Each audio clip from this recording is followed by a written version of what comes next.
जी अस्सलाम वालेकुम। कैफ फोर आज के लेक्चर का आगाज़ करते हैं। Lecture number 2। आज के लेक्चर में हम बिजनेस लॉ कैफ फोर का पहला चैप्टर स्टार्ट करने जा रहे हैं। ये हमारी आई कैप की बुक की तरतीब के लिहाज से चैप्टर 2 है, लेकिन हमारा पहला चैप्टर है क्योंकि चैप्टर 1 कुछ इस तरह के कंसेप्ट से रिलेट करता है जो कि हम एंड में पढ़ेंगे। ठीक है, असल स्टार्ट हमारा चैप्टर 2 से होगा।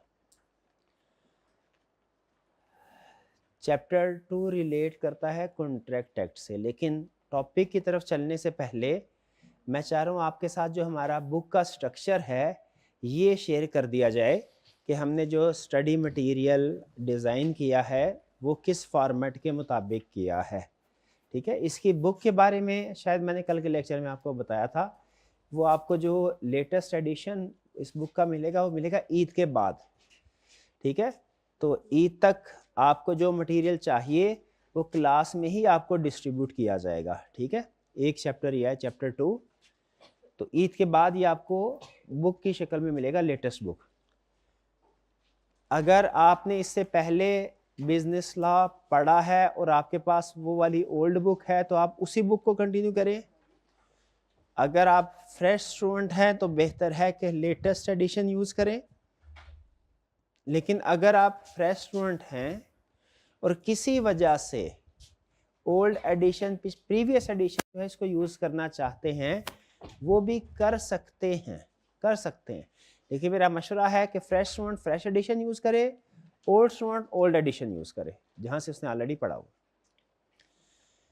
जो बुक का स्ट्रक्चर होगा, जो नोट्स का भी स्ट्रक्चर है वो किस तरह का होगा ये सुन लीजिए। ओरिएंटेशन में मैंने आपको बताया था आपके पास दो तरह की बुक्स की ऑप्शन है। नंबर 1 आई कैप के स्टडी टेक्स्ट, उसकी ऑप्शन है, उसको भी ऑप्ट कर सकते हैं। और नंबर 2 आपके टीचर की बुक है, उसको भी यूज़ कर सकते हैं। आपकी अपनी ऑप्शन है, जिसको चाहे यूज़ कर लीजिए, लेकिन किसी एक सेट को यूज़ करना है, दोनों को यूज़ नहीं करना, बर्डन ज़्यादा हो जाएगा क्योंकि दोनों में कंसेप्ट सेम है, सिर्फ कुछ अल्फाज का फ़र्क है। ठीक है, आई कैप की बुक में अल्फाज कुछ थोड़े से मुश्किल लिखे हुए हैं। हमने कोशिश की है कि वो अल्फाज जो है थोड़े सिंप्लीफाइड वर्जन में हो, जो कि आसानी से पढ़े जाएं, समझ आ जाएं और जो एग्जामिनर के लिए भी एक्सेप्टेबल हो। तो ये आपको जो फ़र्क नज़र आएगा आई कैप की बुक में और हमारी बुक में, वो कंसेप्ट का फ़र्क नहीं होगा। कंसेप्ट जो उधर है वही कंसेप्ट इधर है। वो फ़र्क किस चीज़ का होगा? सिंप्लिसिटी का। ठीक है, वो सिंपल हमने कोशिश किया बुक में सिंपल लिखें। अगर आप देखेंगे तो जो हमारी बुक है वो डिफरेंट चैप्टर्स में डिवाइडेड है। ठीक है, लगभग कोई 18 चैप्टर्स आपको मिलेंगे। उसमें हर चैप्टर का जो पहला पेज होगा उसमें आपको कुछ इंफॉर्मेशन नज़र आएगी कि इस चैप्टर में कौन कौन से कंसेप्ट डिस्कस हुए हैं। हर कंसेप्ट को हमने एक नंबर के साथ शो किया, LO1 learning objective 1, learning objective 2। यहाँ पे अगर आप देखें तो ये चैप्टर 2 है। इस चैप्टर 2 का टाइटल क्या है? Offer, acceptance and revocation. ये है इसका टाइटल। इस चैप्टर में टोटल कितने कंसेप्ट हैं जरा बता सकते हैं? कितने कंसेप्ट हैं? 1 2 3 4 5 5 कंसेप्ट हैं। ठीक है, एक कंसेप्ट अलग से है, ये 3 कंसेप्ट ऑफर से रिलेट कर रहे हैं और ये एक कंसेप्ट एक्सेप्टेंस है। यानी एक पूरा चैप्टर था, इस चैप्टर को 2 पार्ट्स में डिवाइड किया गया है। पार्ट 1 में ये कंसेप्ट पढ़ेंगे और पार्ट 2 में ये कंसेप्ट पढ़ेंगे। ठीक है, पार्ट्स की क्लासिफिकेशन इतनी अहम नहीं है। हाँ, ये नोट करें कि 5 कंसेप्ट डिस्कस हुए हैं इस चैप्टर में, और ये 5 कंसेप्ट से बेसिकली ऐसा नहीं है कि हर एक कंसेप्ट के अंदर एक ही कंसेप्ट होगा कि फर्क नहीं। हर लर्निंग ऑब्जेक्टिव के अंदर कुछ छोटे छोटे एक से ज़्यादा कंसेप्ट भी हो सकते हैं। ठीक है, बहरहाल जो मेजर कंसेप्ट हैं वो कितने हैं इस चैप्टर में? 5। हर एक कंसेप्ट का आगे ये भी बता दिया कि पहले कंसेप्ट में क्या सीखेंगे आप? Definition of offer, acceptance, agreement and contract. ये कुछ डेफिनेशंस हैं जो सीखेंगे आप। किसी भी सब्जेक्ट को सीखने से पहले ज़रूरी होता है उस सब्जेक्ट में सबसे ज़्यादा जो टर्म्स यूज़ होती हैं आप उनका मतलब समझ लें। ये सबसे ज़्यादा टर्म्स जो सब, तो हमारा ये जो बिजनेस लॉ का सब्जेक्ट है इसमें सबसे ज़्यादा कौन सी टर्म्स यूज होती हैं? Offer, acceptance, agreement, contract. और ये ऐसी टर्म्स हैं, अगर आप पास्ट पेपर कोई भी उठा के देख लें पिछले किसी भी साल का, आपको पास्ट पेपर के अंदर भी फ्रीक्वेंटली ये टर्म्स मिलेगी, यूज होती। तो इसमें हम इन टर्म्स को समझेंगे। अच्छा, सेकंड कंसेप्ट में हम क्या चीज डिस्कस कर रहे होंगे? Types of offer. Third concept में क्या डिस्कस कर रहे होंगे? एसेंशियल्स ऑफ ऑफर या प्रपोजल, क्या चीजें होना जरूरी है। 4 में लैप्स या रेवोकेशन, 5 में एक्सेप्टेंस एंड इट्स एसेंशियल। यानी आपको किसी भी चैप्टर का पहला पेज देख के पता चल जाएगा इसमें कितने कंसेप्ट्स हैं और कौन कौन से कंसेप्ट्स हैं। कितने कंसेप्ट है इसमें? 5। कौन कौन से कंसेप्ट्स हैं वो आगे लिखा हुआ है, हर कंसेप्ट के आगे। डन जी? अच्छा, आगे चलते हैं। हर कंसेप्ट के बाद एंड पे ये आई कैप की बुक का रेफरेंस है कि अगर आप यही कंसेप्ट आई कैप की बुक से पढ़ना चाहें, जैसे फर्ज कीजिए मैंने आपको ये कंसेप्ट पढ़ा दिया, पहला कंसेप्ट, अब आप ये देखना चाहते हैं कि पता नहीं सर ने सही पढ़ाया है कि नहीं, और कंसेप्ट पूरा पढ़ा दिया, कहीं ऐसा तो नहीं कि आई कैप की कोई बुक में कोई मजीद चीज हो जो सर ने ना करवाई हो। अगर आप उसको रीचेक करना चाहते हैं तो फिर आपको यही कंसेप्ट आई कैप की बुक में भी जाके पढ़ना पड़ेगा। वो कहाँ कैसे पहुंचेंगे, कैसे पता चलेगा ये कंसेप्ट आई कैप की बुक में किस जगह पे है? ये उसका रेफरेंस दिया हुआ आगे। आई कैप की बुक का जो चैप्टर 2 है उसका जो सेक्शन 1 है उसमें आपको ये कंसेप्ट मिल जाएगा। इसी तरह अगर जिस दिन हम लर्निंग ऑब्जेक्टिव 3 पढ़ेंगे तो लर्निंग ऑब्जेक्टिव 3 में जो कुछ डिस्कस हुआ है आई कैप की बुक में कहाँ मिलेगा? चैप्टर नंबर 2 में।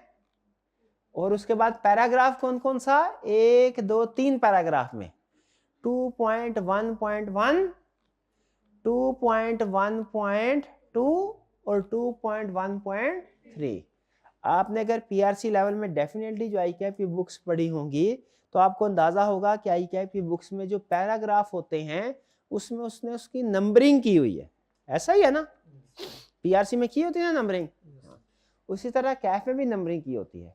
तो ये उन पैराग्राफ के नंबर्स हैं जिससे आपको क्रॉस मैच करना आसान हो जाएगा कि क्या ये कंसेप्ट आई कैप की बुक में है या नहीं, अगर है तो किस जगह पे है। डन जी? अच्छा, कभी कभार ऐसा होगा आपको आगे नॉट एप्लीकेबल लिखा हुआ मिलेगा, इससे आपको ये पता चल रहा है कि ये जो सेकंड कंसेप्ट है ना ये टीचर की बुक में है लेकिन आई कैप की बुक में नहीं है। लिखा होता तो उधर रेफरेंस ना दिया होता। तो फिर आपको पता चल गया ये कंसेप्ट एडिशनल है। आप मुझसे पूछ सकते हैं सर ये कंसेप्ट अगर आई कैप की बुक में कहीं भी है ही नहीं तो आप हमें एक्स्ट्रा क्यों पढ़ा रहे हैं?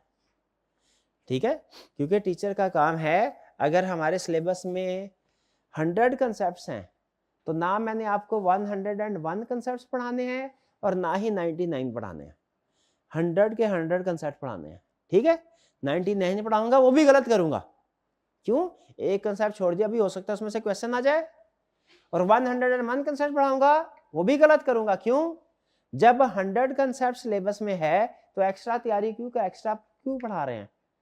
अगर एक्स्ट्रा पढ़ाना ही है तो जो कंसेप्ट सिलेबस में है उसी की एक्स्ट्रा तैयारी करवाएं, उसी का कोई एक्स्ट्रा क्वेश्चन दे दे। कंसेप्ट तो ना कोई नया ले आए जो सिलेबस में है नहीं, यही सूल है ना। लेकिन यहाँ पे आपको नजर आ रहा होगा कि कंसेप्ट ही नया एक्स्ट्रा, ये क्यों है? इसकी रीजन ये है कि समटाइम ऐसा है कि आई कैप ने कुछ पास्ट पेपर्स के क्वेश्चंस भी बुक में इंक्लूड किए हैं। कुछ पास्ट पेपर के क्वेश्चन बुक में इंक्लूडेड है, आई कैप की बुक में कुछ इंक्लूडेड नहीं है। तो कभी कभार, रेयर है ये केस, लेकिन कभी कभार ऐसे होता है कि कोई ऐसा पास्ट पेपर में क्वेश्चन या कंसेप्ट आ जाए जो बुक में नहीं है। तो फिर हम क्या करते हैं, अगर वो कंसेप्ट फिर आई कैप की बुक में ना भी हो तो हमने उसे अपनी बुक में इंक्लूड कर लेना है। तो ये जो टाइप्स ऑफ ऑफर है ना, ये ऐसा कंसेप्ट है जो कि बुक में क्लियरली लिखा नहीं हुआ लेकिन केस स्टडीज में यूज हुआ है। तो चूंकि जो कंसेप्ट केस स्टडी में यूज हुआ है वो अगर बुक में नहीं भी लिखा आपको शेयर करना, इसीलिए ये एक्स्ट्रा दिया गया। ये स्ट्रक्चर समझ आ गया आपको? किताब डिवाइडेड है चैप्टर्स में, चैप्टर डिवाइडेड है कंसेप्ट्स में, हर कंसेप्ट की हेडिंग आपको बता दी और आई कैप की बुक का रेफरेंस बता दिया। नेक्स्ट एंड पे लिखा हुआ है अपेंडिक्स। अपेंडिक्स क्या है? पहला appendix objective type questions adopted from I cap study text. ये एमसीक्यूज है। क्या हमारे पेपर में एमसीक्यूज आएंगे? यस, कल हमने डिस्कस किया था, बिल्कुल आएंगे। तो हर चैप्टर के एंड पे कुछ एमसीक्यूज हैं, वो एमसीक्यूज आपको चैप्टर के एंड पे मिलेंगे। और फिर दूसरे नंबर पे क्या है? Solution to practice question. हर लर्निंग ऑब्जेक्टिव के एंड पे कुछ प्रैक्टिस क्वेश्चंस हैं। हर लर्निंग ऑब्जेक्टिव के एंड पे कुछ प्रैक्टिस क्वेश्चंस हैं, तो उनका सॉल्यूशन आपको एंड में मिलेगा। क्वेश्चंस आपको साथ साथ कंसेप्ट्स के साथ साथ मिलते जाएंगे, आप उनको सॉल्व करेंगे, लेकिन जब आपने सॉल्यूशन देखना होगा तो आपको सॉल्यूशन कहाँ मिलेगा? एंड पे, सॉल्यूशन टू प्रैक्टिस क्वेश्चन। ये स्ट्रक्चर समझ आया आपको कुछ? चलिए इसको जरा मजीद आगे चलते हैं, किताब का के सेकंड पेज पे आते हैं, इस चैप्टर के सेकंड पेज पे। सेकंड पेज में ऊपर कुछ ओवरव्यू दिया, ये कोई पढ़ लीजिएगा।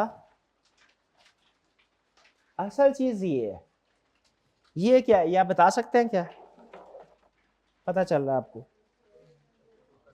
Past papers trend analysis chapter कि इस चैप्टर में पास्ट पेपर में से कब कब क्वेश्चन आता है। इससे आपको ना एक ओवरऑल इससे अंदाजा हो जाता है कि ये chapter exam point of view से कितना को अहम है।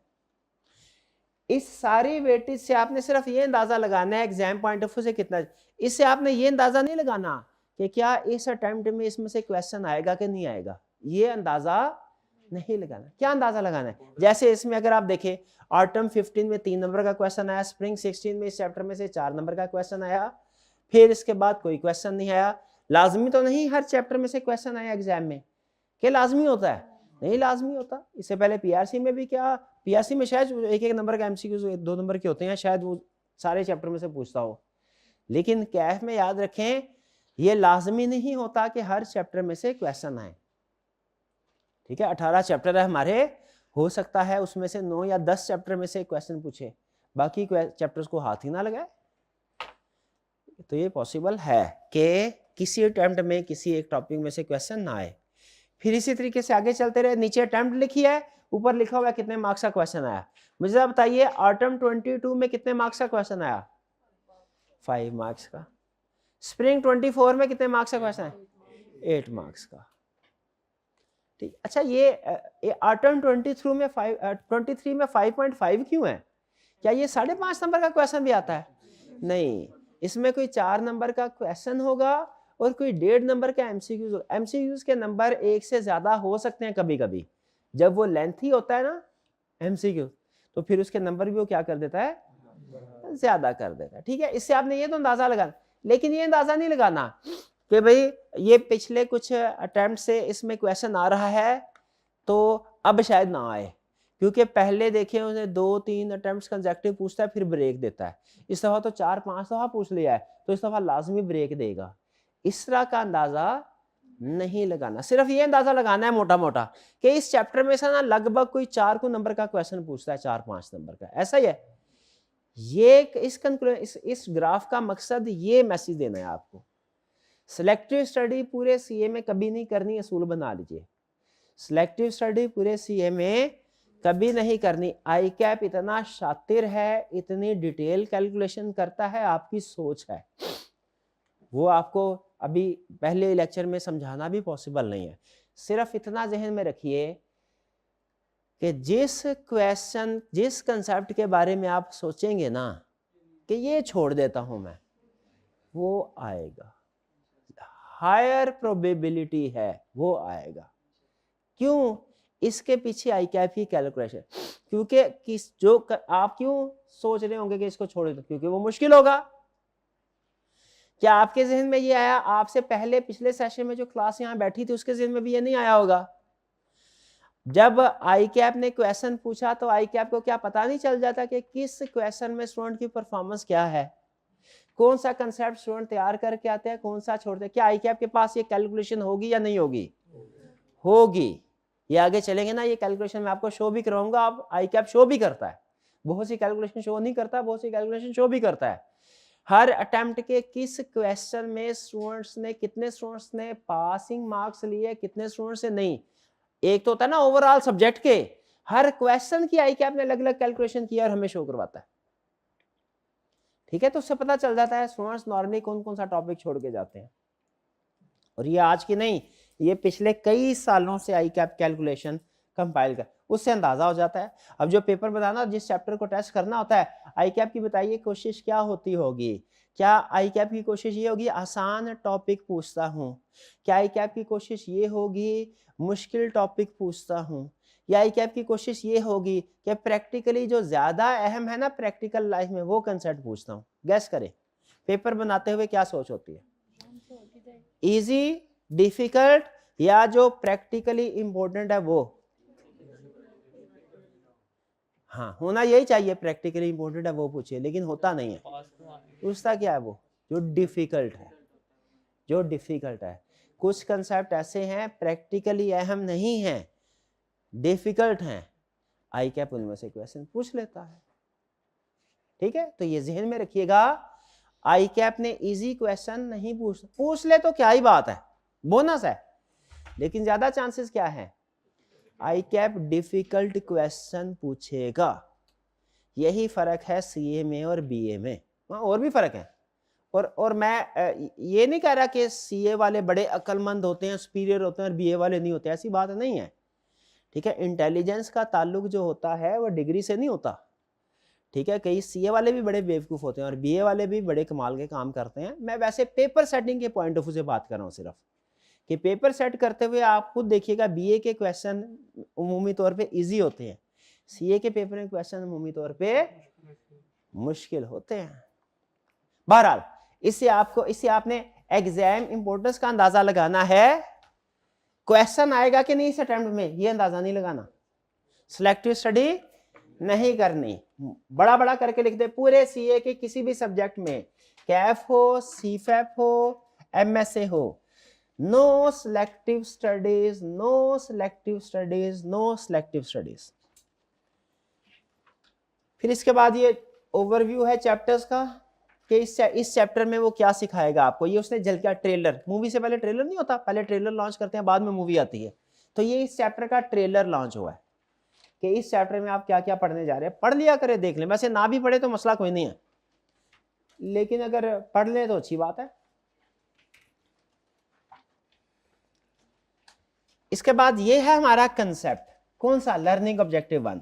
देखिए जो फर्स्ट पेज पे लर्निंग ऑब्जेक्टिव 1 लिखा था ये वही चीज है, ऐसा तो नहीं उधर तरतीब कुछ हो रहा है इधर कुछ हो रहा है, ये वही लर्निंग ऑब्जेक्टिव है, ये वही है। डन। फिर इसके बाद इसमें एक छोटा सा डेफिनेशन ये आ गई, फिर हमने लाइन लगा के इसको डिफरेंशिएट कर दिया ताकि आपको पता चल जाए ये वाला कंसेप्ट अलग है और ये वाला कंसेप्ट अलग है। बाज़ औक़ात ऐसा होता है ना, हमारे पास एक घंटा हो तो हम तो पूरा लर्निंग ऑब्जेक्टिव ही निपटा देंगे, बाज़ औक़ात सिर्फ हमारे पास 3-4 मिनट का टाइम होता है। ठीक है, तो 3-4 मिनट के टाइम पे हमें याद रखें, एक प्रोफेशनल जो होता है ना वो एक मिनट की मैनेजमेंट करता है। आपके पास अगर 5 मिनट का टाइम भी कभी बचा है ना तो आपने इंतज़ार नहीं करना। हम लोग एक बड़ी गलती ये करते हैं, अपनी ज़िंदगी का कीमती वक्त ज़ाया कर देते हैं। 5-10 मिनट हमारे पास होते हैं, हम कहते हैं 5-10 मिनट मैंने कितना को पढ़ लेना है, बस शाम को इकट्ठा ही बैठेंगे 2 घंटे में सब कुछ रगड़ देंगे, बेहतरीन तैयारी करेंगे। अभी तो किताबें खोलने में सेट सुट करने में 10 मिनट लग जाने हैं, अभी 10 मिनट रहने थे, अभी मोबाइल में कोई चीज़ देख लेते हैं। ऐसा नहीं करना। आपको अगर 5 मिनट भी मिलते हैं आपने कुछ ना कुछ पढ़ लेना है। अब सवाल ये है कि 5 मिनट है, कैसे हम अपने आप को इस काबिल बनाएं कि इसमें भी कुछ ना कुछ कंसेप्ट रिवाइज कर ले। किताब पता नहीं किधर होगी, ठीक है, बैठना कहीं और है वगैरह, कैसे, ये इसके छोटे छोटे टिप्स एंड ट्रिक्स होते हैं। मैं जब स्टूडेंट था ना आपकी तरह, तो मैं इंटेलिजेंट था थोड़ा सा, स्टूडेंट लाइफ में इंटेलिजेंट, लेकिन इंटेलिजेंस ने मुझे इतना फायदा नहीं दिया। ठीक है, मैं मेहनती था, इसने मुझे ज्यादा फायदा दिया। और मेरी कोशिश थी टाइम, मैं क्या किया करता था कि एक पेज बना के ना, जैसे ये ला, इसमें हेडिंग्स बहुत ज्यादा आएंगी चैप्टर में, मैं क्या करता था, किताब में हर जगह पे नहीं लेके जा सकता, मैं क्या करता था, चैप्टर 1 है ना, इसकी सिर्फ हेडिंग्स एक पेज के ऊपर लिख दी। वो रजिस्टर का पेज होता था उसके एक साइड पे आधा चैप्टर, कभी कभी एक ही पेज के ऊपर पूरा चैप्टर आ जाता है, कभी एक साइड पे आधा लिखिए आधा दूसरे साइड पे, एक सफ़े पे पूरे चैप्टर्स की हेडिंग आ जाती थी। वो मैं एक सफ़ा अपने पास रखता था जेब में, कहीं पे मुझे 2-3 मिनट भी मिलते थे ना, मैं उस पेज को निकाल के रिवाइज कर लिया करता था। ठीक है, बल्कि जो कॉलेज होता था हमारा, तो मैं कॉलेज पैदल जाया करता था, थोड़ा सा दूर होता था, वो तकरीबन आधा घंटा लगता था।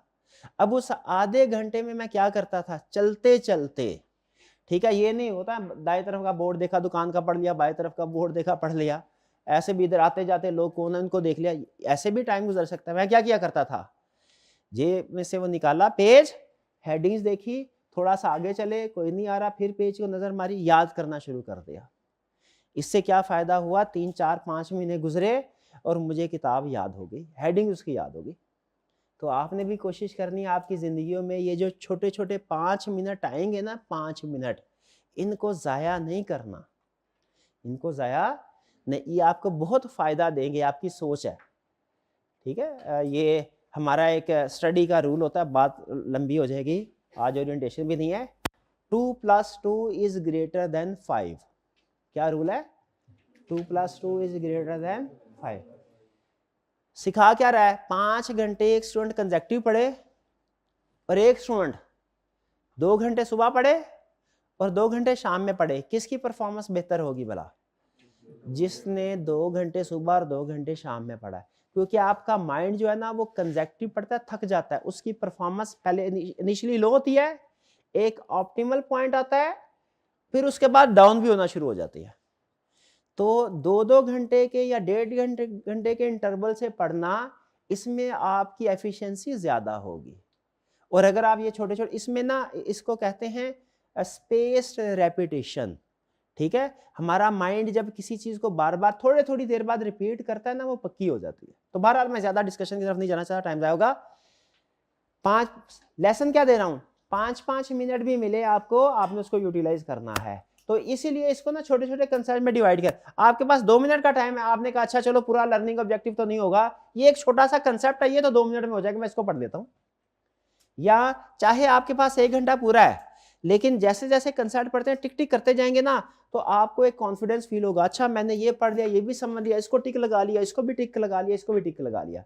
यानी एक बड़े लर्निंग ऑब्जेक्टिव को हमने क्या किया है, छोटे छोटे कंसेप्ट्स में डिवाइड कर दिया, ताकि आपको पढ़ने में समझने में आसानी हो। क्लियर? फिर इसके बाद ये आगे दूसरा कंसेप्ट आया, फिर इसके बाद स्टडी टिप्स है। स्टूडेंट पूछते हैं स्टडी टिप या एग्जाम टिप भी होगा कभी कभी। ये स्टडी टिप और एग्जाम टिप क्या ये बॉक्स में है, ये याद करनी होती हैं, ये भी याद करनी है, ये भी, बल्कि ये बाकी के कंटेंट से ज्यादा अहम है, ये ज्यादा अहम होती हैं। ठीक है, स्टडी टिप, तो इसको भी आपने याद करना है। आगे चलते हैं, फिर इसके बाद डेफिनेशन वगैरह है, एग्जाम टिप है। अच्छा, अब ये लर्निंग ऑब्जेक्टिव 1 पूरा हो गया, यहां तक ये पूरे समय पे था।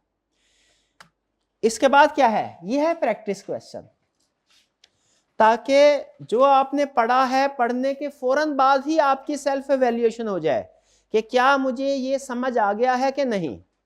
अगर तो आप वो पढ़ने के बाद ये प्रैक्टिस क्वेश्चन अटेम्प्ट कर सकते हैं, जो कि ये ज्यादातर मोर देन 90% ये प्रैक्टिस क्वेश्चन केस स्टडीज होंगी। अगर आप इन केस स्टडीज को पढ़ लेते हैं, समझ लेते हैं, सॉल्व कर लेते हैं, तो उसका मतलब क्या हुआ, कंसेप्ट का हक अदा कर दिया आपने, कंसेप्ट समझ आ गया। ठीक है, फिर सिर्फ याद करना है, अंडरस्टैंडिंग आपकी ओके हो गई, केस स्टडी अटेम्प्ट करने के काबिल हो गए। फिर क्या करना है, इसके बाद सिर्फ याद करने का काम रह गया। लेकिन अगर आप इन केस स्टडी को नहीं समझ पाते, फिर इसका मतलब क्या होगा, कहीं ना कहीं अंडरस्टैंडिंग में प्रॉब्लम है। अच्छा, अब इसमें जरा सुन लीजिएगा, 3 तरह के स्टूडेंट्स हैं। 2 तरह के स्टूडेंट जो हैं वो पास हो जाते हैं ऑन एवरेज। तीसरी तरह के स्टूडेंट जो है वो 50-50 है, मे भी पास हो मे भी ना हो। पहला स्टूडेंट जो केस स्टडी को पढ़ेगा, सॉल्व करेगा और उसका आंसर ठीक होगा, ये क्या होगा, पास हो गया। ठीक है। दूसरा स्टूडेंट, ये रेयर होता है, ये समझ लीजिए अपर 10% होता है, अपर 10% स्टूडेंट। ये ऐसा स्टूडेंट होता है जिसको उस्ताद कुछ भी ना पढ़ाए, इसने फिर भी पास हो जाना होता है। कुछ स्टूडेंट ऐसे होते हैं ना, वो इसका इंतजार नहीं करते टीचर पढ़ा रहा है नहीं पढ़ा रहा, कैसा पढ़ा रहा है, हमने पढ़ लेना अपना, हमने कर लेना। 10% के करीब हर क्लास में ऐसे होते हैं। दूसरा स्टूडेंट वो होता है जो केस स्टडी पढ़ता है, सॉल्व करता है और उसमें गलतियां होती हैं।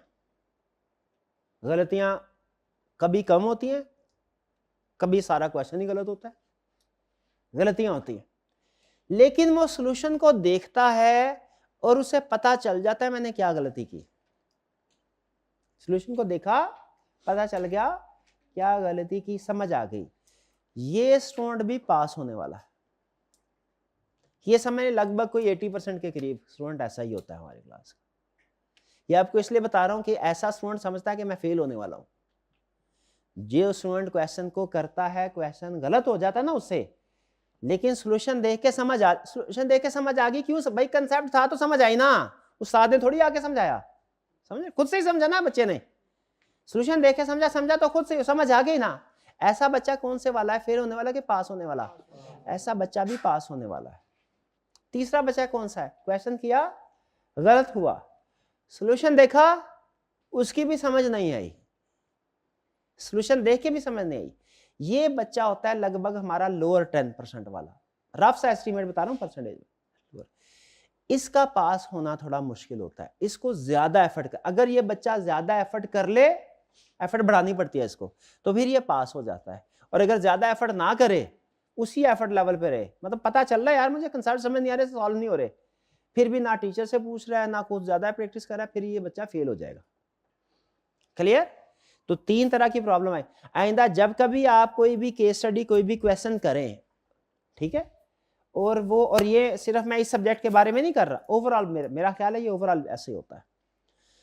तो आपका क्वेश्चन कई दफा, अक्सर केस स्टडी जो आप करेंगे ना वो गलत होंगी, लेकिन सॉल्यूशन देख के समझ आ जाएगी, तो आपने अपने आप को फेल रैंक करना है कि पास। क्लियर? हाँ, अगर सॉल्यूशन देख के भी समझ ना आई, फिर समझ ले गड़बड़ है, फिर कहीं कुछ ना कुछ मसला है, उसको एड्रेस करने की जरूरत है। डन जी? चले आगे चले। अच्छा, केस स्टडी को कैसे सॉल्व करना है ना, ये एक बाकायदा टेक्निक है, मैंने कल भी इसके ऊपर बात की थी, एक प्रॉब्लमेटिक एरिया है। ये मैं अभी फौरी तौर पे नहीं सिखाऊंगा, ठीक है। जैसे मरीज होता है ना, उसको दर्द हो, डॉक्टर के पास जाके कहता है डॉक्टर कोई ऐसा इंजेक्शन लगा दे अभी के अभी सारा दर्द ठीक हो जाए, यही एक्सपेक्टेशन होती है ना, यही एक्सपेक्टेशन होती है मरीज, पेशेंट जाहिर तकलीफ में है, वो तो यही अब डॉक्टर को पता है भाई अभी इसके हालात खराब है, हाई डोज इसको इंजेक्शन दिया ना, इसका कोई और ही मसला ना हो जाए, वो डॉक्टर ने पहले थोड़ा बहुत ठीक करता है, फिर उसके बाद आगे जो भी उनके प्रोफेशन का तरीकाकार है। तो इनिशियली जब आप, मैं अभी से पहले बता रहा हूं कि कहीं आप ये ना कि बाद में मैं बहाना बना रहा था, अभी बता रहा हूं, इनिशियली जब आप क्वेश्चन करेंगे, कंसेप्ट आपको समझ आ जाया करेंगे इंशाल्लाह, घर जाके रटे वाला सवाल करेंगे वो भी सॉल्व हो जाया करेंगे। केस स्टडी इनिशियली नहीं होगी सॉल्व आपसे, पढ़ के समटाइम समझ आ जाएगी, समटाइम समझ नहीं आई। शुरू में आप मुझे कहेंगे दूसरे दिन से, या आज का लेक्चर है ना, कल से, आज असाइनमेंट करेंगे ना, प्रॉब्लम है कि कल से कहेंगे सर केस स्टडी कैसे सॉल्व करनी है सिखा दे, केस स्टडी कैसे सॉल्व करें। मैंने अभी आपको वो नहीं सिखाना। केस स्टडी में 2 काम होते हैं, एक होता है फैक्ट्स का एनालिसिस करना, एक होता है इसको प्रेजेंट करना। फैक्ट्स का एनालिसिस करना मैं आपको कल से ही सिखाना शुरू कर दूंगा, लेकिन उसको प्रेजेंट कैसे करना है ये अभी नहीं सिखाऊंगा, ये कोई 7-8 लेक्चर्स के बाद सिखाऊंगा, ये बात ध्यान में रखिएगा। आप मुझे बार बार कहेंगे सर हम जो लिखते हैं ना, कंक्लूजन हमारा भी वही होता है जो उसमें लिखा हुआ है, हमने कहा यस उसने भी कहा यस, हमने कहा नो उसने भी कहा नो, लेकिन जो लिखने का अंदाज है ना वो डिफरेंट है। तो आप हमें कुछ ऐसी चीजें बताएं कि हमारा भी ऐसा ही प्रोफेशनल स्टाइल हो जाए। तो वो जो प्रोफेशनल स्टाइल होगा ना आपका, वो स्टेप बाय स्टेप होगा, फौरी नहीं होगा। आपने एक्सपेक्ट भी नहीं करना कि मैं 10 दिन के अंदर अंदर आपको एक्सपर्ट बना दूंगा, केस स्टडी का नहीं बना सकता, ठीक है। इम्प्रूवमेंट हमारी दूसरे लेक्चर से शुरू हो जाएगी, लेकिन आपको कोई 8-10 लेक्चर बाद मैं आपको प्रॉपरली सिखाऊंगा कि केस स्टडीज को किस तरीके से अटेम्प्ट करने हैं। लेकिन याद रखिएगा, जब आप केस स्टडी के एक्सपर्ट भी हो जाएंगे ना, फिर भी आपके अल्फाज में और बुक के सॉल्यूशन के अल्फाज में थोड़ा सा फर्क होगा। ठीक है, थोड़ा सा फर्क होता है, हर बंदे के अल्फाज में थोड़ा फर्क होता है ना। ठीक है, वो फर्क, वो कोई प्रॉब्लम नहीं होती। इन शॉर्ट, हमारी जो केस स्टडी के क्वेश्चंस होंगे वो आप समझ लिया करेंगे शुरू के 8-10 दिन, उनको लिखने में आपको प्रॉब्लम होगी। उस प्रॉब्लम को आपने टेंशन नहीं लेनी, वो नेचुरल है। ठीक है जी, वो क्या है फिर बताएं, क्या सिखाया आप भी 10-15 मिनट की डिस्कशन में? कि आप जो पढ़ेंगे घर जाके समझ आ जाएगा, रिप्रोडक्शन के क्वेश्चन करेंगे वो भी सॉल्व हो जाएंगे, केस स्टडी करेंगे तो जो उसका सॉल्यूशन है वो आपको पता चल जाएगा, क्या है ज़हन में आ जाएगा, ये लिखा हुआ ठीक लिखा हुआ है। लेकिन उसको लिखने के काबिल अभी नहीं बनेंगे। एनालिसिस माइंड में आपका चलना शुरू हो जाएगा, वो ठीक होगा, लेकिन वो एनालिसिस जो आपके माइंड में चल रहा है आपके हाथ के जरिए से आपके पेपर पे नहीं आएगा अभी, क्योंकि अभी मैं उस स्किल पे काम भी नहीं करूंगा 8-10 दिन। 8-10 दिन मैंने आपके दिमाग पे काम करना है। जब मुझे पता चलेगा हाँ भी आप ये चीजें सोचने के काबिल हो गए हैं, फिर आपको बताऊंगा इसको लिखना कैसे है। एग्रीड? तो 8-10 दिन तक आपने परेशान नहीं होना कि केस स्टडी सॉल्व करने के काबिल नहीं है, वो बाद में होगा। अच्छा, ये आगे प्रैक्टिस क्वेश्चन, ये क्वेश्चन है सिर्फ नोट करें। अच्छा, इसमें हमने आई कैप की बुक का रेफरेंस दिया हुआ है। कुछ क्वेश्चंस आपको मिलेंगे आई कैप की बुक के, कुछ क्वेश्चन मिलेंगे पास्ट पेपर के। याद रखिए, हमने जो क्लास में प्रैक्टिस करनी है ना, वो आई कैप के पास्ट, जो आई कैप की बुक के क्वेश्चन है उससे ज्यादा करनी है। आई कैप की बुक सारी कवर करनी है, आई कैप की बुक के क्वेश्चन सारे कवर करने हैं, लेकिन आई कैप की बुक के अलावा भी आई कैप के पास्ट पेपर के क्वेश्चन है। जैसे एक छोटी सी एग्जांपल देता हूं, अभी जो लेटेस्ट अटेम्प्ट हुई है ना, इसके क्वेश्चन आई कैप की बुक में शामिल नहीं है। क्या हमें प्रैक्टिस करने चाहिए? बिल्कुल करने चाहिए। एक और एग्जांपल सुने, आज से 15 साल पहले जो क्वेश्चन हुआ था इस पेपर का, उस पेपर के क्वेश्चंस इस टॉपिक से रिलेटेड है, लेकिन वो भी आई कैप की बुक में शामिल नहीं है। क्या वो भी करने चाहिए अगर रेलिवेंट है तो? बिल्कुल करने चाहिए। तो हमारी प्रैक्टिस होगी ज्यादा।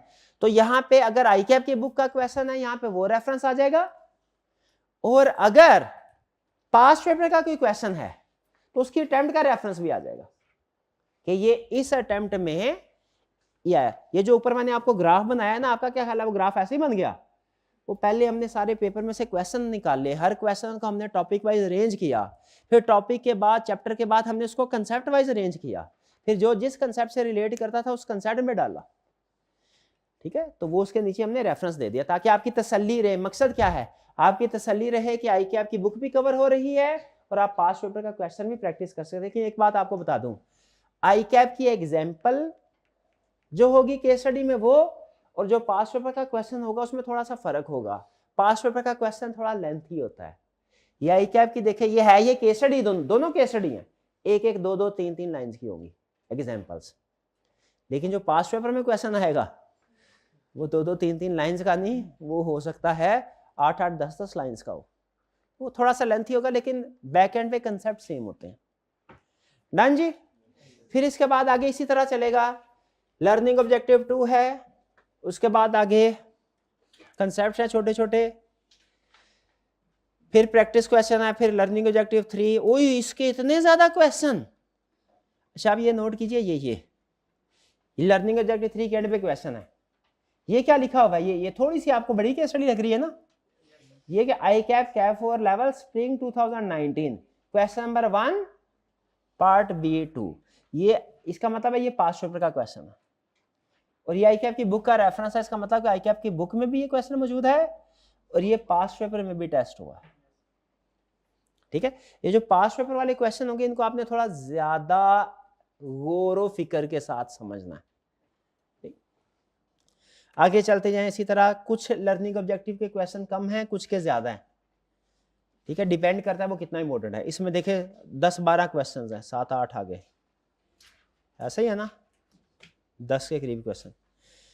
फिर आगे नेक्स्ट इसी तरीके से चलेगा।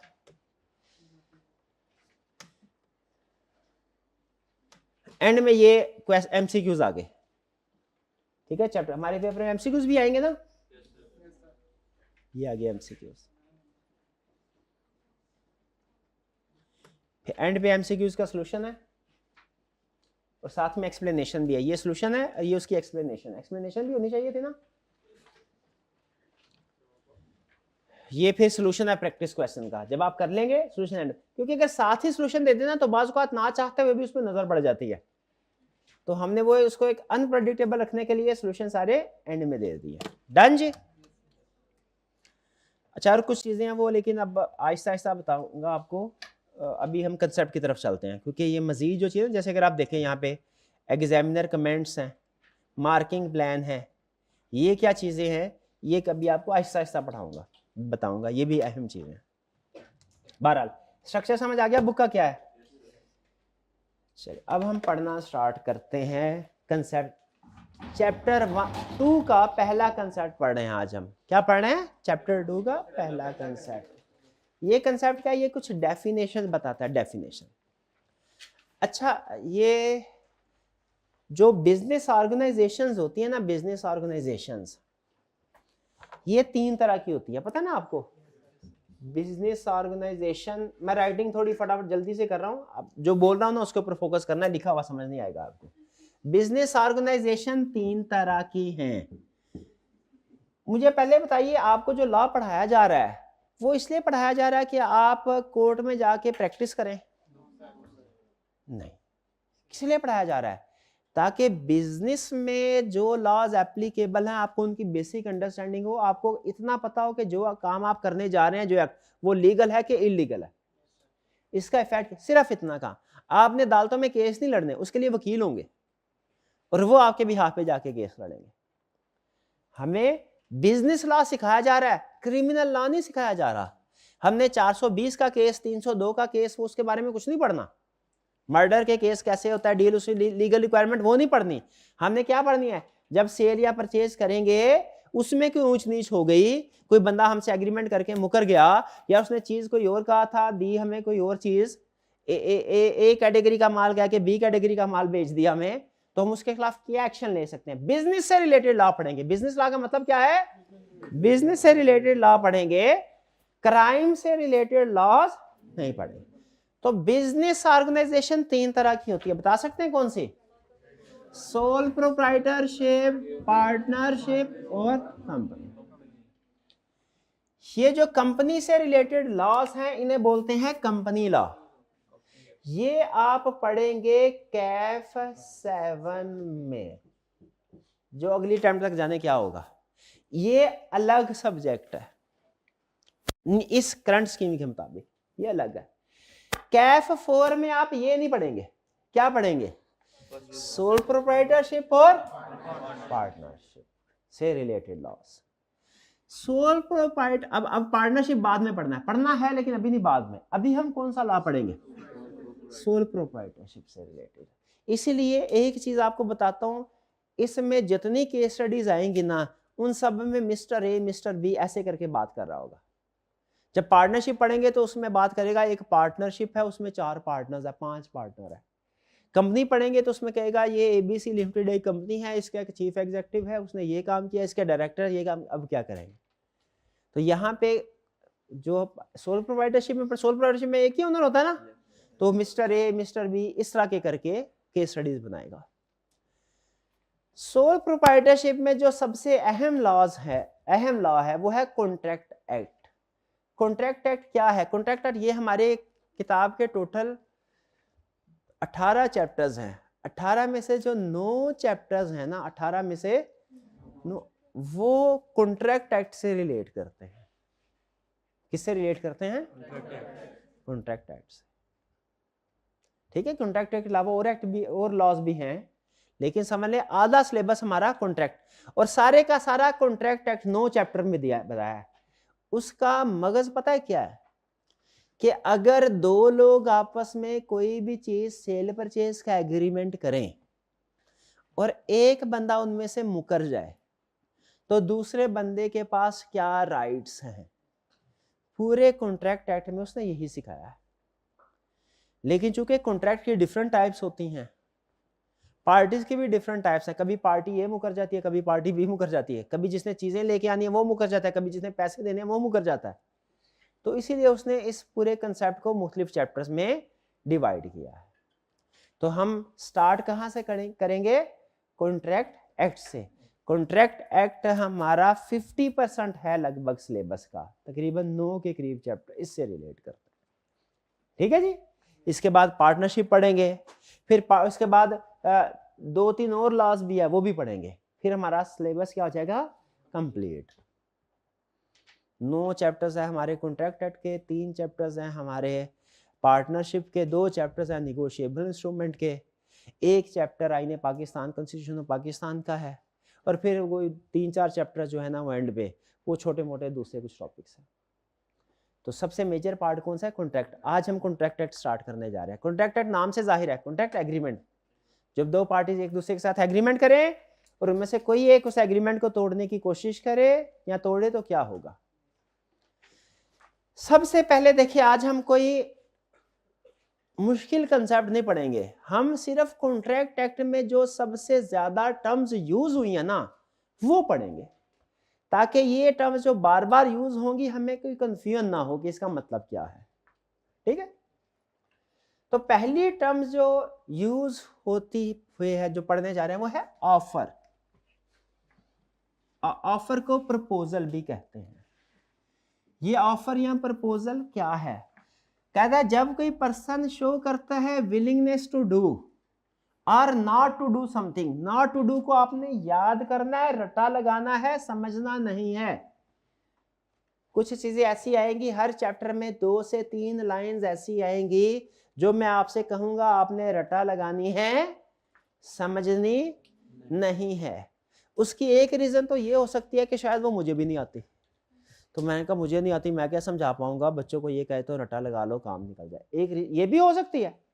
एक रीजन ये भी हो सकती है कि जो डेफिनेशन का वो वाला हिस्सा है ना वो रिप्रोडक्शन के क्वेश्चन में टेस्ट करेगा, केस स्टडी में कभी टेस्ट नहीं करता वो मैंने इसलिए कहा होगा कि कहीं ऐसा ना हो हम उसको जो उसने कभी केस स्टडी में टेस्ट ही नहीं करना उसको सोचते सोचते ज्यादा टाइम उस पर लगा लें और जो केस स्टडी में टेस्ट करना है वो कंप्रोमाइज हो जाए।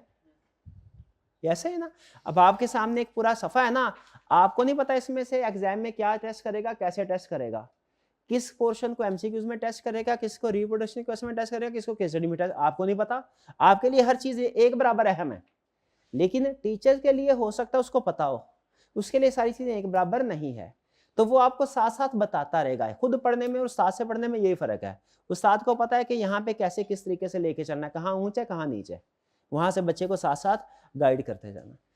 तो अब आप जो मर्जी समझे, चाहे ये समझ लें मुझे आता ही नहीं है, या ये समझ लें कि शायद केस स्टडी के पॉइंट ऑफ व्यू से अहम नहीं है इसलिए कह रहा हूं, लेकिन जिस लाइन को मैं कह दूंगा ना कि इसका रटा लगाना है सिर्फ, तो आपने घर जाके गूगल भी नहीं करना, उसका क्या करना है, तो रटा लगाना है। ठीक है। तो पहला ऑफर की ऑफर का मतलब क्या है? जब कोई पर्सन किसी कुछ कहे, ऑफर करता है willingness to do. Willingness to do किस वजह से? ताकि उसकी कंसेंट ली जाए, ताकि उसकी कंसेंट ली जाए। इसमें सबसे अहम लफ्ज है विलिंगनेस टू डू। जब हम किसी को कुछ कहते हैं, कुछ करने का कहते हैं, किसी को कुछ करने का कहते हैं, इसे क्या कहेंगे? ऑफर। ठीक है, पहली ऑफर आपकी जिंदगी की।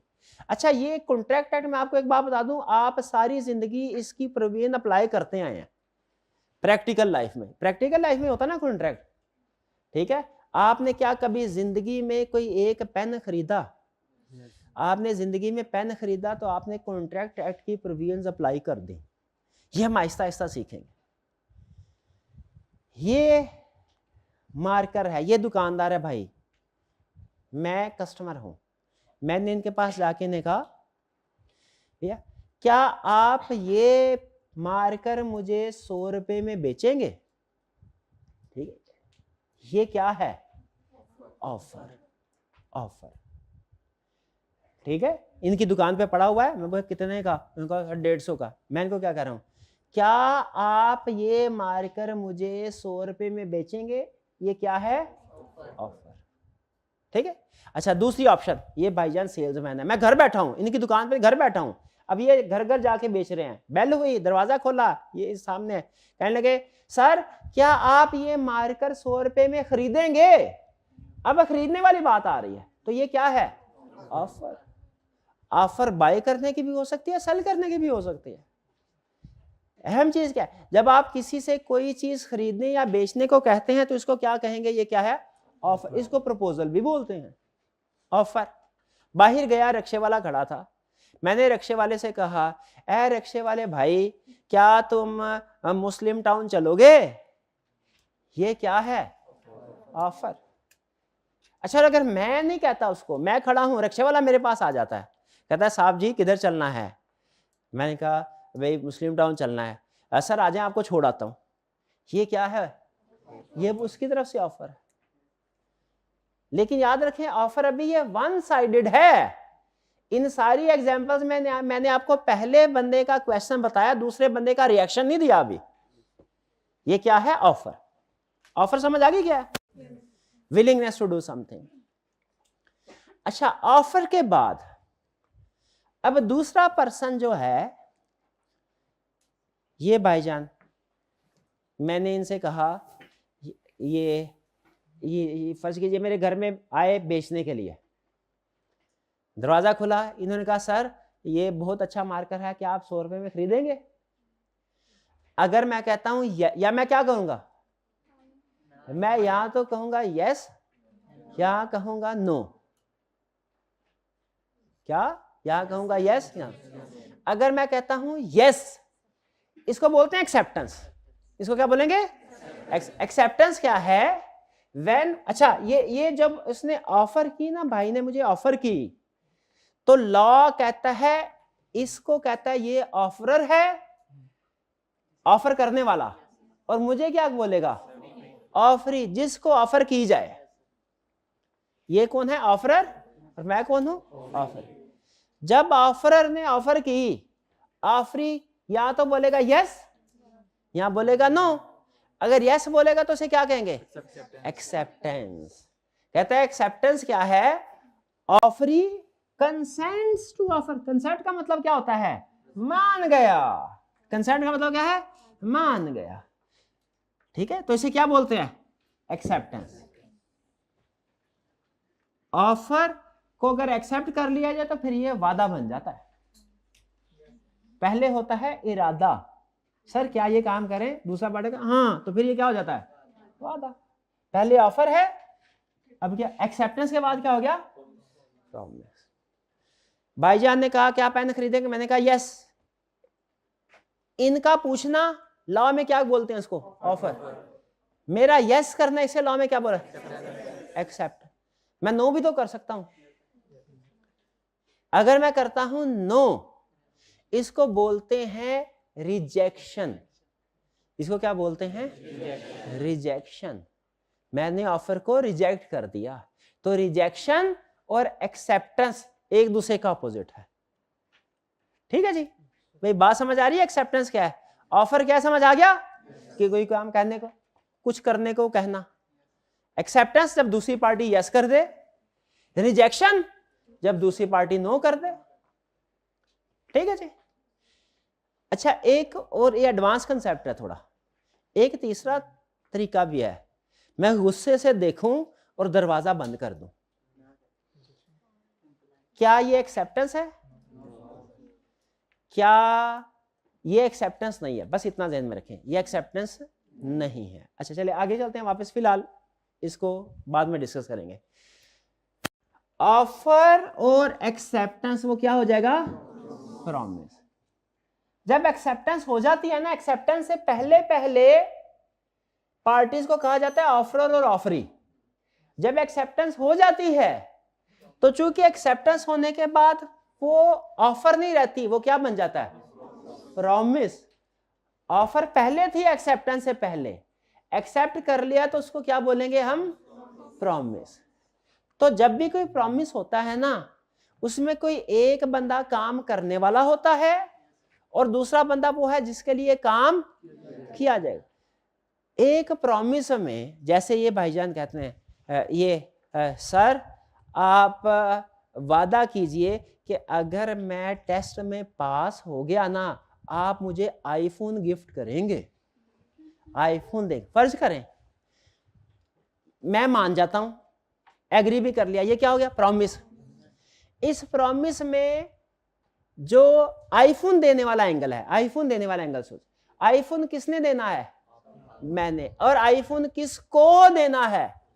भाई को। तो मैं होऊंगा प्रॉमिसर, प्रॉमिसर करने वाला, प्रॉमिस कर, जिसने प्रॉमिस पूरा करना है। और ये कौन है? प्रॉमिजी। प्रॉमिजी। ऑफरर और ऑफरी और प्रॉमिसर और प्रॉमिजी में फर्क है सिर्फ एक। एक्सेप्टेंस से पहले बात करें तो हम कहेंगे ऑफरर ऑफरी है, एक्सेप्टेंस के बाद बात करें तो प्रॉमिसर प्रॉमिजी है। डन। प्रॉमिसर, लॉ में ज्यादातर जो टर्म यूज होगी वो प्रॉमिसर और प्रॉमिजी होगी। ठीक है, यहां तक बात समझ आती है? अच्छा आगे चलते हैं। प्रॉमिसर कौन है? काम करने वाला या जिसके लिए काम किया जाएगा? काम करने वाला। ठीक है। एक्सेप्टेंस से पहले वो कौन है? Offeror offeree. एक्सेप्टेंस के बाद कौन है? Promiser promiser. अच्छा अब जरा सुने, बिजनेस में ना डिफरेंट सिचुएशन होती है। बाज़ औक़ात ऑफर करने वाला बंदा सामने होता है, बाज़ औक़ात ऑफर करने वाला बंदा दूर होता है। फर्ज कीजिए ये भाईजान कराची में बैठे हैं, मैं लाहौर में हूं। ये कराची में कहते हैं सर इंपोर्ट का माल आया है 100 लैपटॉप चाइना से, मैं आपको 50,000 के हिसाब से बेच सकता हूं, बताइए क्या आप खरीदेंगे? ऑफर आ गई। बाज़ औक़ात ऐसा होता है ना, आप ईमेल में आपका भाई ये बुक्स हमारे पास अवेलेबल हैं, खरीदनी चाहती हैं तो बताएं। ये ऑफर्स होते। ये इन्होंने मुझे लेटर सेंड कर दिया कि सर 100 लैपटॉप पड़ा है, 50,000 के हिसाब से खरीदना है तो बताएं। ठीक है, मैं अगर इस लेटर का जवाब ही नहीं देता, क्या ये एक्सेप्टेंस होगी? इस बात पे कायम रहना, केस स्टडी में ये यूज होगा। Silence is not acceptance. ठीक है, अच्छा ठीक है। अब एक्सेप्टेंस सुने, मैंने इनको लिख के कह दिया yes yes I will buy, ये क्या है? एक्सेप्टेंस। ये एक्सेप्टेंस है, ये इसको बोलते हैं रिटर्न एक्सेप्टेंस। एक दूसरा तरीका है, मैं फोन मिलाऊंगा, ठक ठक मोबाइल, सर क्या हाल चाल है, आपने वो मुझे बोला था ऑफर का, मुझे मंजूर है, क्या ये एक्सेप्टेंस है? ये भी। इसका मतलब एक्सेप्टेंस रिटर्न भी हो सकती है, एक्सेप्टेंस ओरल भी हो सकती है। डन। इसको बोलते हैं, जब एक्सेप्टेंस रिटर्न फॉर्म में या ओरल फॉर्म में हो, इसको बोलते हैं एक्सप्रेस एक्सेप्टेंस। कौन सी? बाज़ का सिचुएशन ऐसी होती है बंदे आमने सामने होते हैं, जैसे सख्त गर्मी है, आप रेलवे स्टेशन बस स्टेशन पे खड़े हैं, प्यास लगी है, करीब से एक वो ठंडे पानी का गिलास लेके बंदा गुजरा या पानी की बोतल लेके गुजरा, उसने आपसे कहा सर क्या ये पानी की बोतल आप पिएंगे? आपने कुछ नहीं कहा, लिख के भी कुछ नहीं कहा, बोल के भी कुछ नहीं कहा, आपने कहा ऐसे सर हिला दिया या उसको हाथ से इशारा कर दिया, क्या ये एक्सेप्टेंस है कि नहीं? आपने अल्फाज तो नहीं बोले, जो एक्सेप्टेंस अल्फाज के जरिए से बोली जाए उसे कहते हैं एक्सप्रेस। एक्सप्रेस वो अल्फाज चाहे रिटन हो चाहे ज़बानी कलामी, एक्सप्रेस। और जो एक्सेप्टेंस कंडक्ट के जरिए से दी जाए, कैसे? कंडक्ट के इशारे के जरिए से, जैसे सर हिला दिया, जैसे बाज़ का हाथ का इशारा ऐसे कर दिया जाता है दूर से, हाँ भाई ये मंजूर है डील, इसका मतलब क्या है? मैंने अल्फाज बोले नहीं ना लिखे, कंडक्ट के जरिए, बिहेवियर के जरिए से जब हम एक्सेप्टेंस शो करवाते हैं, इसे क्या इंप्लाइड? लॉ कहता है, इंटरेस्टिंग बात, लॉ क्या कहता है? लॉ कहता है अगर आपने बिहेवियर या कंडक्ट के जरिए से भी एक्सेप्टेंस शो करवा दी वो वैलिड है, उसे बोलते हैं इंप्लाइड एक्सेप्टेंस। तो एक्सेप्टेंस दो तरह की हो सकती है, एक इंप्लाइड, एक एक्सप्रेस। ठीक है, हफीज सेंटर गए मोबाइल लेने के, किसी मोबाइल शॉप पे गए मोबाइल लेने के लिए, ये भाईजान मोबाइल वाले हैं, मैं खरीदार हूं, मैंने पूछा सर ये मोबाइल कितने का है, इनका 60,000 का, मैं कहा सर 40,000, उन्होंने कहा नहीं 40,000 में नहीं देना। एक्सेप्टेंस हुई कि नहीं हुई? नहीं है। मैंने जेब से निकाले 50,000 गिने, टेबल पे रखे, इस भाईजान ने पैसे उठाए, गिने 50,000 थे, थोड़ा सोचा और फिर अपने दराज में रख लिए। क्या ये एक्सेप्टेंस है? हाँ, कौन सी एक्सेप्टेंस है? इम्प्लाइड। ठीक है, अपने कंडक्ट के जरिए से एक्सेप्टेंस भी दी जाए, ये असूल याद रखिएगा। एक्सेप्टेंस हमेशा लाजमी नहीं, एक्सप्रेस हो तो ज्यादा अच्छी है, एक्सप्रेस वाली का दर्जा ऊपर है, क्लियरली है, लेकिन याद रखें ला कहता है इंप्लाइड एक्सेप्टेंस भी वैलिड एक्सेप्टेंस होती है। दोनों में फर्क समझ आ रहा है? एक्सप्रेस होती है अल्फाज से, ये इंप्लाइड कैसे? ये इंप्लाइड है बॉडी लैंग्वेज से। बॉडी लैंग्वेज बिजनेस कम्युनिकेशन में बोलते हैं, क्या है? Action speak louder than words, business communication में पढ़ते होते हैं, पढ़ा है आपने ये? हाँ, तो ये है वर्ड्स और ये है एक्शंस। एक्सेप्टेंस दोनों तरह से होती है, ऐसे ही ना कम्युनिकेशन हम एक दूसरे के साथ करते हैं, अल्फाज से भी कर सकते हैं, इशारों से भी कर सकते हैं ना, वरना तो गूंगा बंदा कोई जो है वो कभी कॉन्टेक्ट ही ना कर पाता, या जो पढ़ा लिखा नहीं है? तो ये कंडक्ट के जरिए, मजाक कर रहा हूं, लेकिन तो एक्सेप्टेंस एक्सप्रेस भी हो सकती है, ये इंप्लाइड एक्सेप्टेंस का कंसेप्ट समझ आया? चलिए, आज के लेक्चर में अभी तक जो सबसे अहम चीज है वो है इंप्लाइड एक्सेप्टेंस का कंसेप्ट और प्रोमिजर और प्रोमिजी में फर्क। प्रोमिजर कौन है, प्रोमिजी कौन है? ठीक है जी, यहां तक चेक पॉइंट, कोई क्वेश्चन है तो पूछ लें one by one. Express implied ऊपर नीचे लिखा, कोई बात नहीं, कोई बात नहीं, वो भाई है, कोई बात नहीं, आ जाए ये वो दे दे, सही कर लेते हैं इसको, कोई मसला ही नहीं है,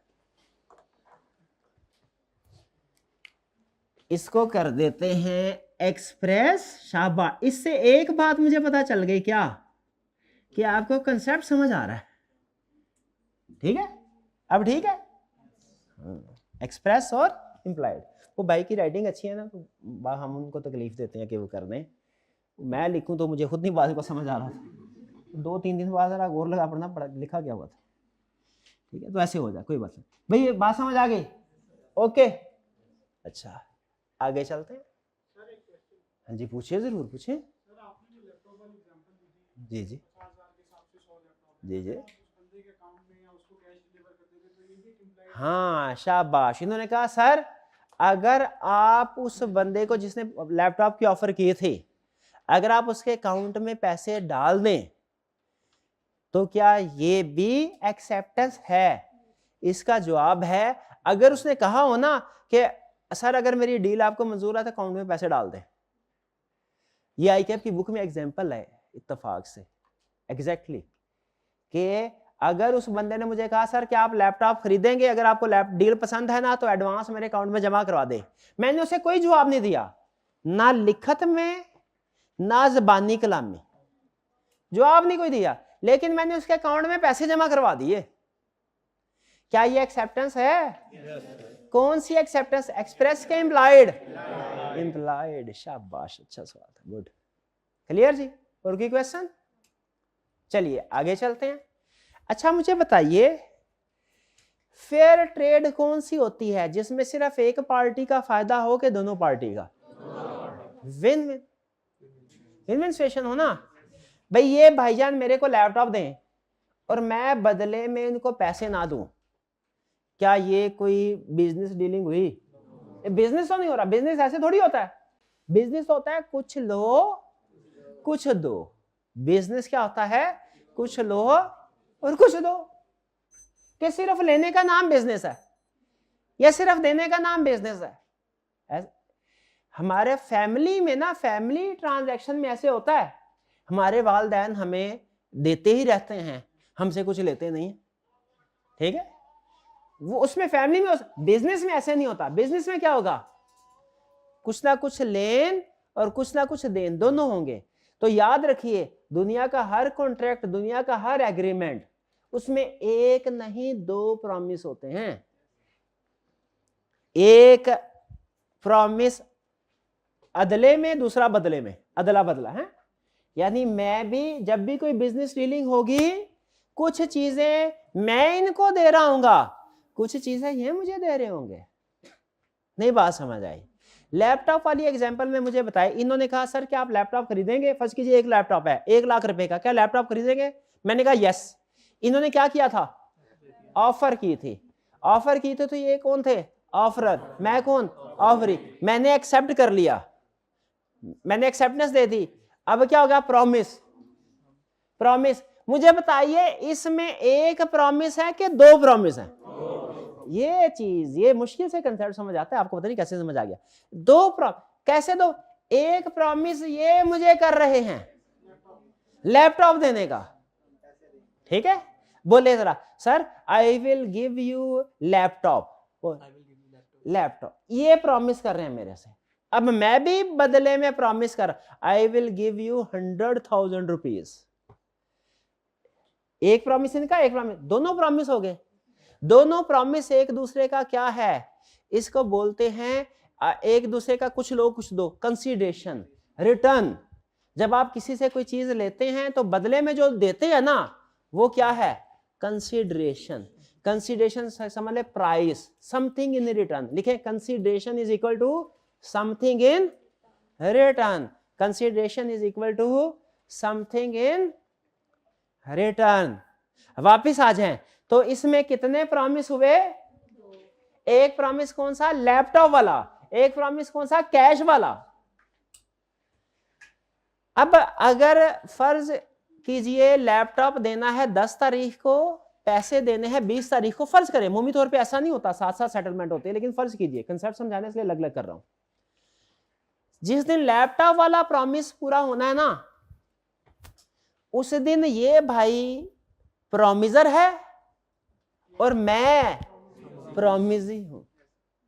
जिस दिन लैपटॉप वाला प्रॉमिस पूरा होना, और जिस दिन पेमेंट देने वाला प्रॉमिस आएगा ना बारी, उस दिन कौन है भला? क्या मैं प्रॉमिसर, ये प्रॉमिसी।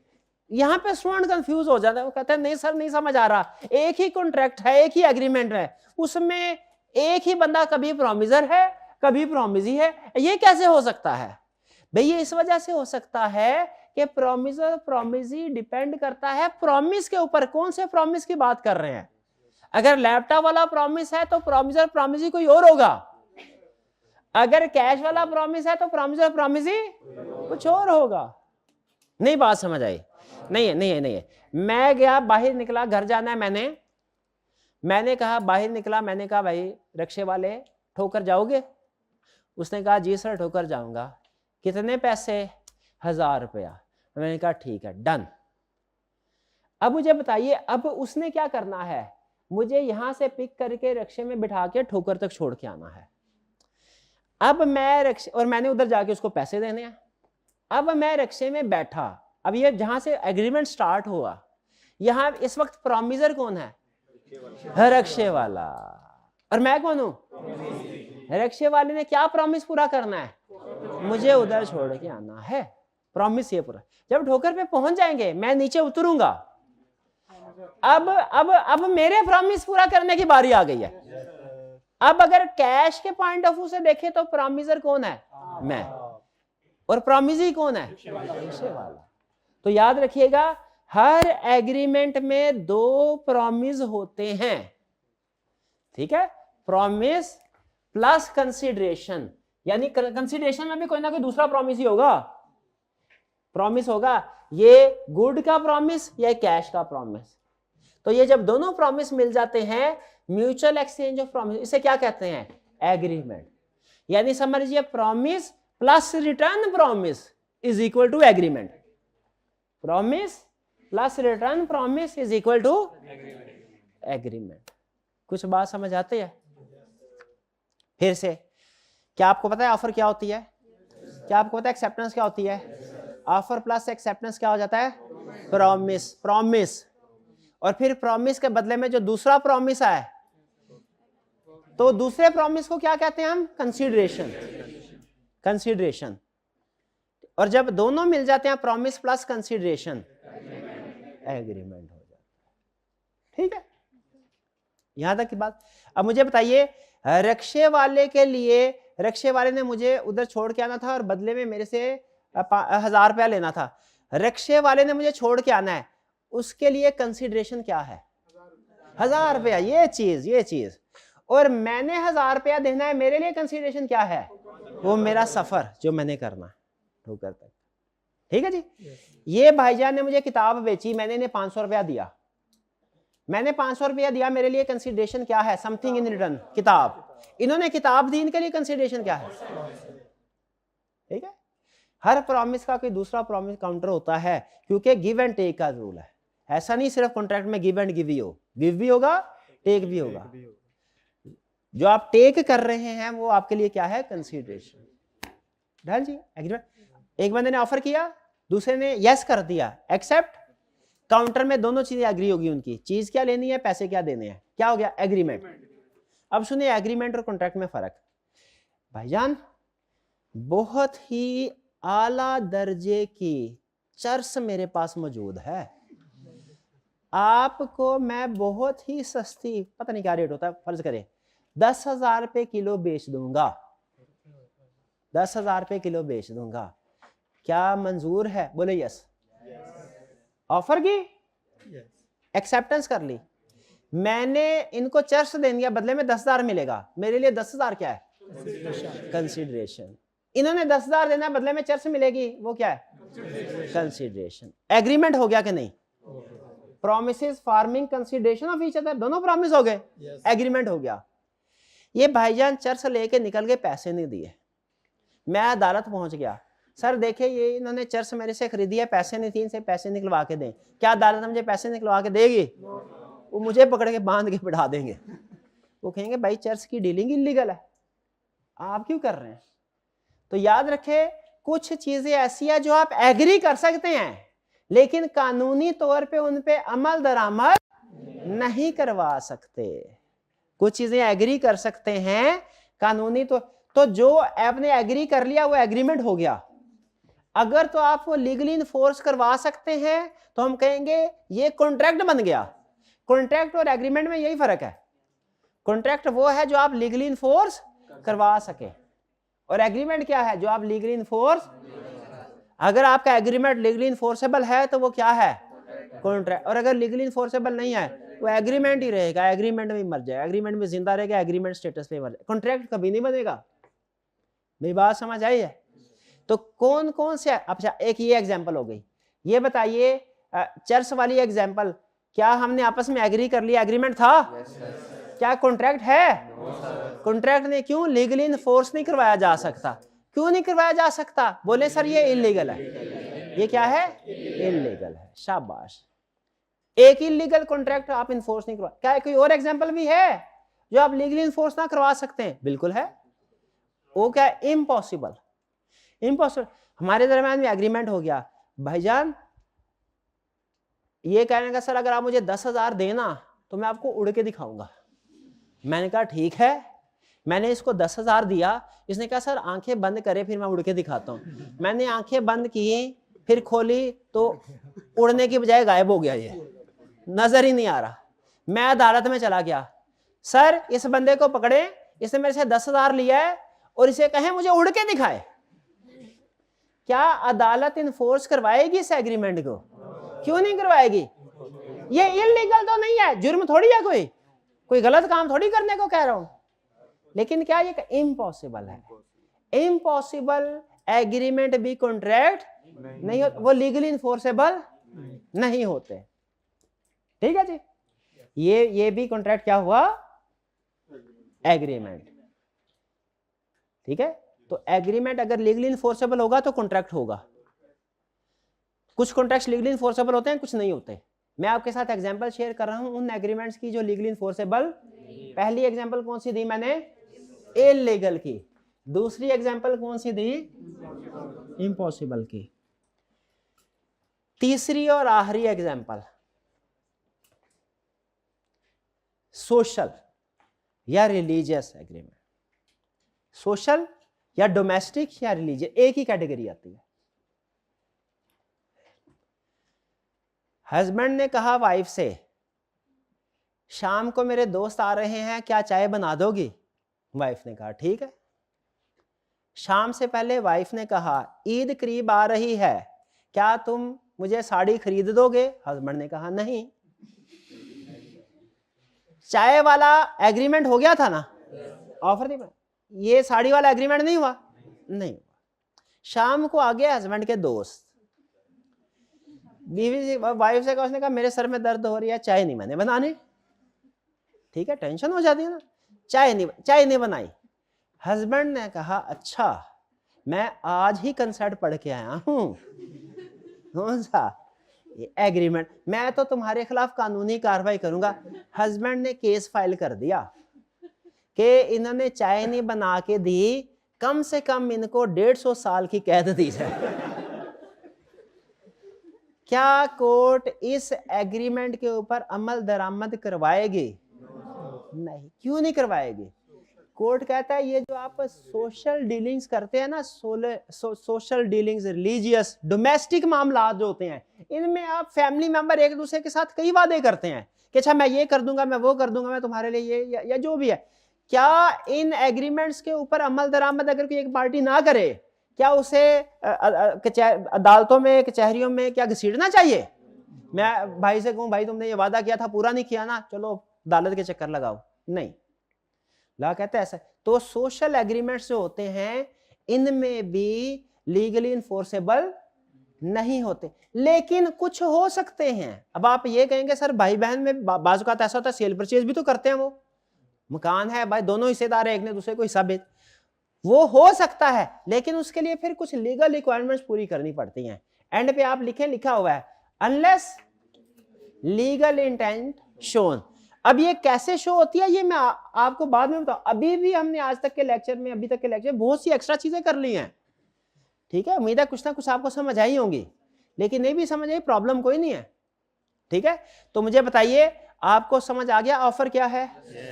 एक्सेप्टेंस समझ आ गया क्या है? Offer plus acceptance is equal to promise. और बहुत अहम चीज, प्रॉमिसर और प्रॉमिजी में फर्क।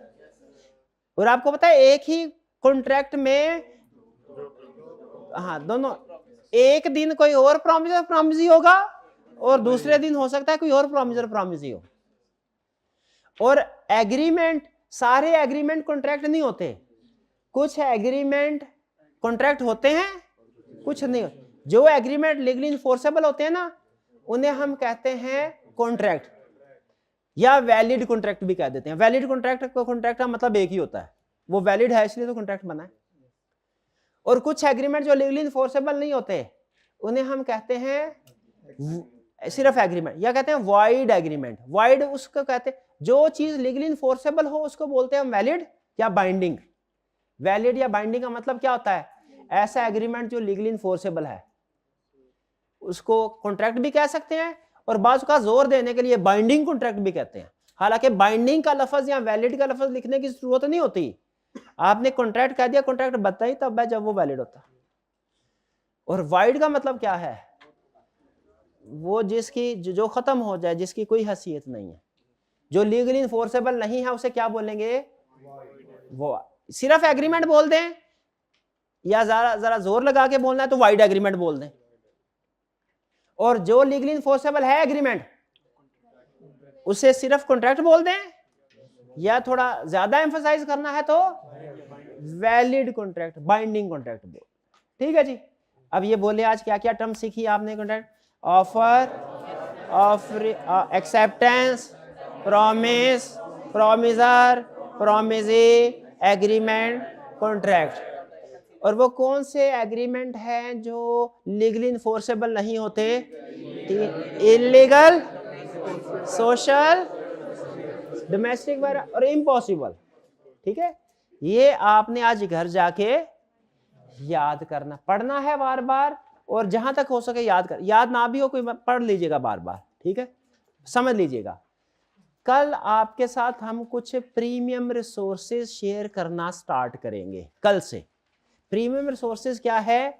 ऐसी चीजें जो आपको किसी और जगह, जैसे फॉर एग्जांपल यूट्यूब वगैरह से अगर आप लेक्चर लेते हैं तो वहां से नहीं मिलेंगी। ठीक है, कुछ या हो सकता है कि कुछ, बहरहाल चले छोड़े उसको रहने दें। वो प्रीमियम रिसोर्सेज क्या है, प्रीमियम।